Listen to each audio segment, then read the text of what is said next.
Good morning, Fort McMurray, Wood Buffalo, and the rest of the world. You've tuned in to the Mac City Morning Show. I am your host, Elliot Pierre, and we're going to start today's episode off the same way we start every episode off, with a moment of gratitude. I know you could be doing a million other things with your time, and the fact that you spend it with us truly does mean the world to me, so thank you. On that note, Tanner, hit him with the intro.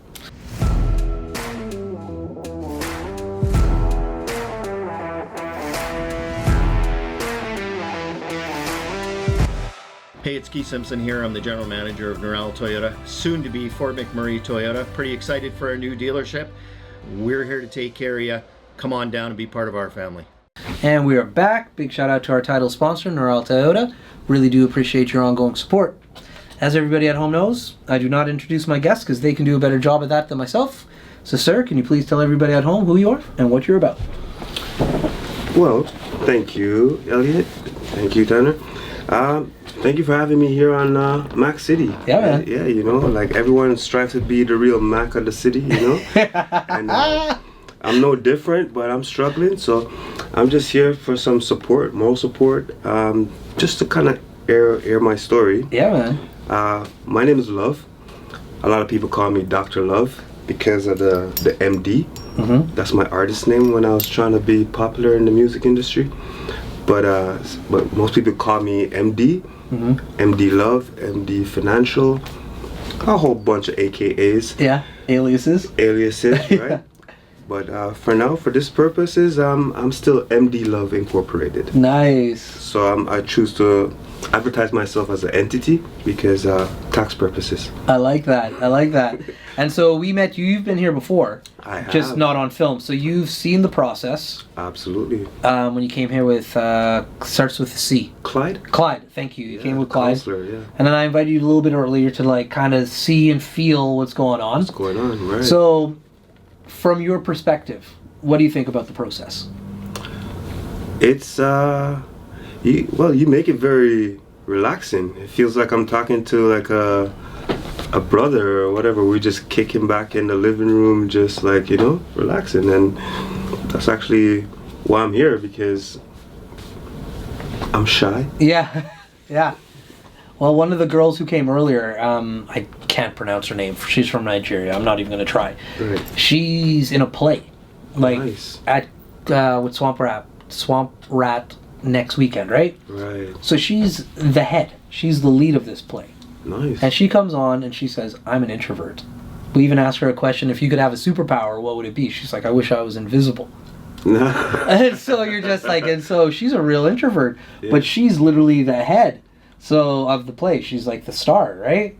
So it's funny, sometimes based on the art or what your talent are, sometimes you just got to be like, man, this ain't what I want to do, but here's my talent, so here I am, you know? So, sorry, funny story is my first time performing in front of a huge audience. It was in Jamaica at this concert, and they had all these young talents that they were bringing up just to give like a spotlight to, or whatever the case is. And so we're there in a line, and the closer I got to the stage, my knees, you could actually hear my knees like bells, like Yeah. And then but the minute I got up on stage and I touched the mic, everything just disappeared. It was just like I belonged there. It's just a weird feeling but the minute I stopped the mic and I went back into that introvert, scared of the spotlight, and so it's a thing. Yeah, it's a weird, thing. Yeah. We hire and work with and are part of the DJ culture. Right. So it's interesting to me when I meet a lot of these DJs now, because you see them on stage and they're these performers, they're these huge characters. Demand the spotlight. And then you meet them afterwards, Yeah. not the same person in a lot of instances. No. Which is very interesting, because basically you've got this individual who can create this sound. Right. But now this individual who creates this sound has to go out and now perform it, and that might not be that person's strong suit. Hence why some of them are writers. Yeah. Yeah. I really like what I saw on TV. I showed it to you a few days ago, Tanner. Who's that guy who just won the Grammy who had that black mask on? Yeah, I know who you're talking about. I think I've seen him on YouTube or my social media. You must have, man. It's the coolest thing ever. This guy is wearing a black suit, looking dapper, and then he puts this black mask on, but he has like the hair in it, like it's very different. You got like, because the masks I've seen before from like Deadmau5 or who's around the world. Come on, I'm embarrassed. I'm forgetting these guys. They're legends. Yeah, I know who you're talking about. Daft Punk. Oof, my bad. That's like, quick though. Whew, that would have been an You're embarrassing talking about Giafestein. Yeah. Yeah. Whew. And it's like, that's just like how he performs. It's like almost like a black, like he's resin suit or latex suit or whatever that he just like performs in. Yeah. Or you have Say, who like covers her face with the hair, like Sia. Yeah. So funny thing, I was before she was a thought. So when I was doing music in Toronto, my brother is a producer. He makes the beats. So he's hours in the basement and he's making beats, and I'll be like harmonizing, and he'll implement some of my harmonies in his beats, and I'll freestyle. Yeah. So he was always saying like I have the face for music. Yeah. And I was like, no, I just want to be behind the scene like you, my friend. You know what I mean? I want to be Tanner back there. You know what I mean? Yeah, I want to be like I just want to write, you know? So I was like, okay, let me just put on a mask or whatever the case is. And he's like, no. Yeah. And then I saw Sia did it. She blew up. I seen a couple of people did it. Even this new kid, the pillow guy, has a pillowcase over his head. It's a thing now. Yeah. It's big in the EDM world, man. Like, especially with like subgenres like rhythm, like half of those guys are just masked up, anonymous. You don't know who they are. I'm just saying, if I'm going to release my superpower, I want to like take off the cape and like have a Lois Lane time, you know? Yeah. Freedom from... Mala's a big one. Mala's a huge DJ, and everywhere he goes, he's in a ski mask. He's in a ski mask. Like, everywhere. From the time that he gets out of his hotel room and they pick him up and they bring him to the show and he plays the show and he leaves, nobody knows who that guy is. You see, like, I had like the weird experience of meeting some famous people, and I realized a long time ago, like, it's not fun. Like, picture a police officer, right? If a police officer does something on his days off, when the report comes into the news, it says an off-duty police officer. Like a police officer, a judge, they cannot remove themselves from the title, not even for a second. And it's like the same thing for like a superstar, right? You're always a superstar. You're no longer a dad or husband or just a civilian. You're always that thing, and that scares me, because like I don't envy people living up to that level of perfection that this world push upon us and try to judge us to be all the time, right? Sure. Yeah. Anonymity is a thing, man, and once your anonymity is gone, you ain't getting it back. I mean, I'm the type, I'm like, listen, I will F up. Like, you know, I don't say I'm perfect, and if you try to perceive me as a perfect entity, that's on you. Yeah. And I get that all the time, man. No, but you're right. But that's the thing, like, from a creative standpoint, that's where I just had to let this thing go in regards to I'm out there. I'm saying the wrong thing 95% of the time. Right. And what I'm saying today, history might not look fondly upon. Later on, right? That being said, in the now, this was my truth. And if I have to go back and explain myself in regards to, like, why was I thinking that, hopefully I can go back and say, oh, this is where I'm at. That's why we don't edit this podcast. Yeah. In regards to, like, yes, the clips go out and they're edited.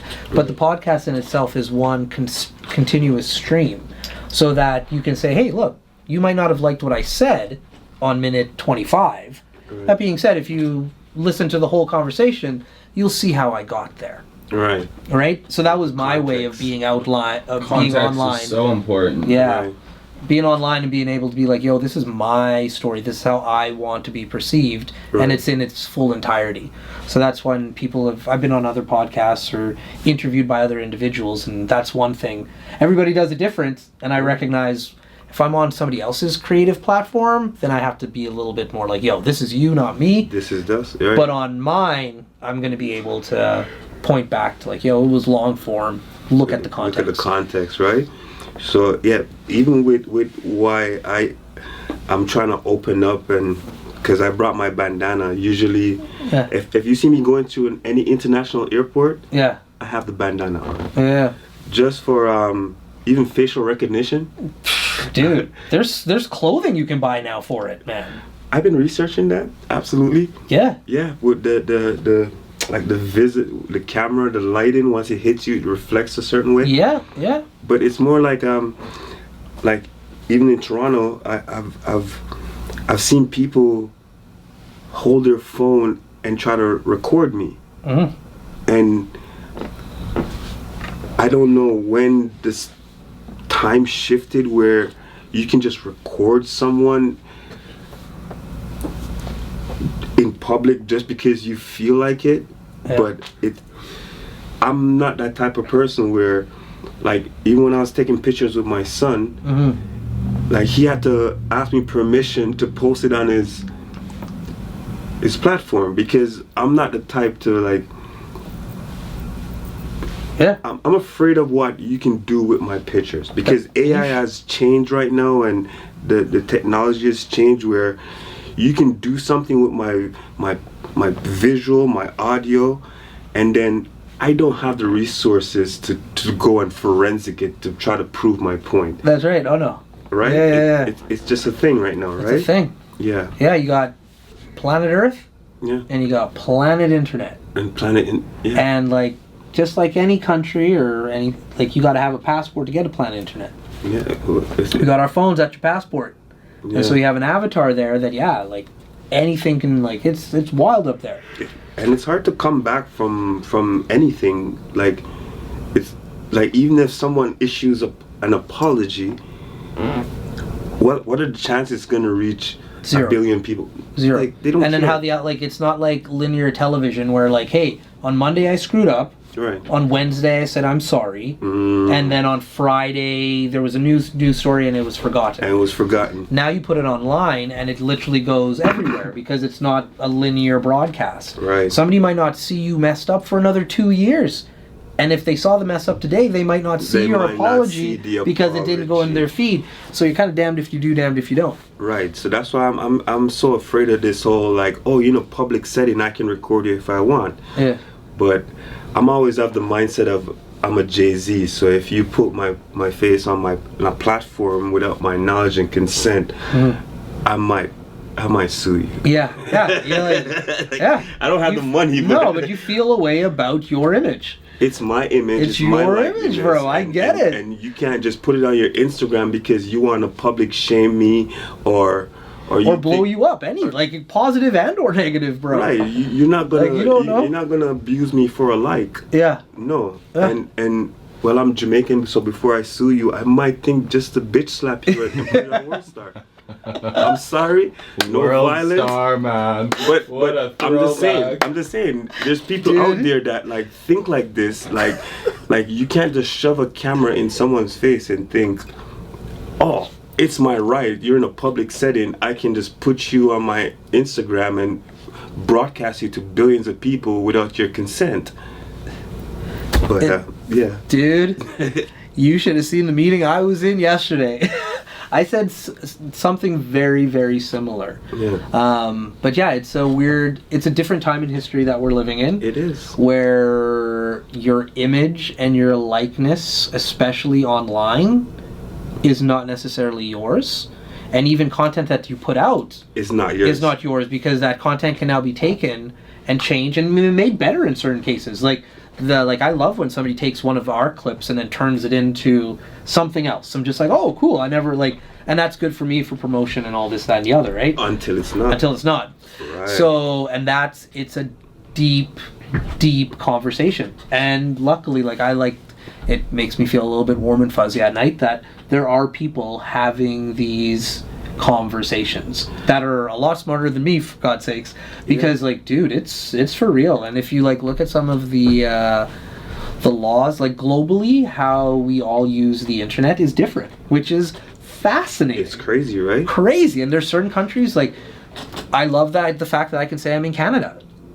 Because there are certain countries that have different, how they use the internet is different, that you're just first world countries, for goodness sakes. And I'm like, woof. Well, I'm glad I've got to deal with that one. Like, but you got to deal with whatever you got to deal with in the country that you're in under, you know what I mean? It's so weird because I've been reading out, like when YouTube, for instance, I don't know, sends me like an update to their privacy and their streaming policies. Yeah. I realize, specifically with YouTube, because that's the only platform I'm on, it's someone can take your content, they can, under the free use policy of like, oh, I'm just I'm talking about it. Yeah. And they can take your content, talk about it, spread a whole different narrative on that topic. Yeah. And people are so short attention span that they won't ever go back to Max City and say, okay, let me go watch the original thing on Max City. Yeah. I'm just gonna watch Tanner's platform, and whatever Tanner says, that's law. Yeah. And it's a scary thing we're entering right now, because it's so hard to put out content and someone just can steal it and just change the narrative on it real quick. And it's everything. And I love it and I hate it in regards to this. Is a legit discussion I had with my business partner. He's an artist, like visual. Graphically, he's amazing. You know what I mean? Yeah. So when AI came in and it started clipping things from the internet, he's like, yeah, this is wrong, because like you're taking art from this person, making it into one. And like he had this whole perspective, right? And so he was saying it from his point of view in an art that he creates, right? And I was just like, bro, why you hate hip hop so much? And he was just like, what? I don't hate hip hop. I'm just this AI in my art. I'm just like, yo, hip hop is sampling from this, that, and the other. I'm just like, it's just sampling. Why you hating on hip hop, bro? You're just looking at it from a different lens. So back then, when my brother was sampling, I would never write to a track that was sampled. Partly because I knew the legality behind it. Yeah. You have to get all these permissions, but it felt like stealing. And when I write something, I don't want anyone to steal it. So that's why I don't even post, because I want to put out content right now. But the way I view what's going on right now, if I put out content and I use certain platforms, technically the platform owns that. Not technically. That platform owns your content. There's no technicality around that, bro. And that's every social media. Every social media. It doesn't matter if you put. They all own your stuff. They own your stuff. Right. So that's why I'm so. Oh, tapping to watch. We're out of time. But before we cut you loose, everybody gets a shameless shout out or plug. So you have the mic, the camera, the lights. Have fun. You know what? I just want to shout out everybody out there that has the courage to stand up for what's right. If you can stand up for what's right, 2 thumbs to you. MD supports you. There we go. For McMurray with Buffalo, the rest of the world, thank you very much for tuning in. Big shout out to our title sponsor, Noral Toyota, as well as Carrie from Patchouli Rose and the beautiful people at Coldwell Banker. Thank you so much for tuning in. It means the world to me, and I hope everybody's having a great day. Peace. Hi everyone, it's Carrie with Patchouli Rose here at Thickwood Barbershop. If you're wondering what to get your loved one this season for Valentine's Day, I make an all-natural anti-aging skin serum called Good Skin. It's good for men and women, and it's available for purchase here at the Barbershop, downtown at the Corridor Shops and Events, and on my website. Thank you for your support.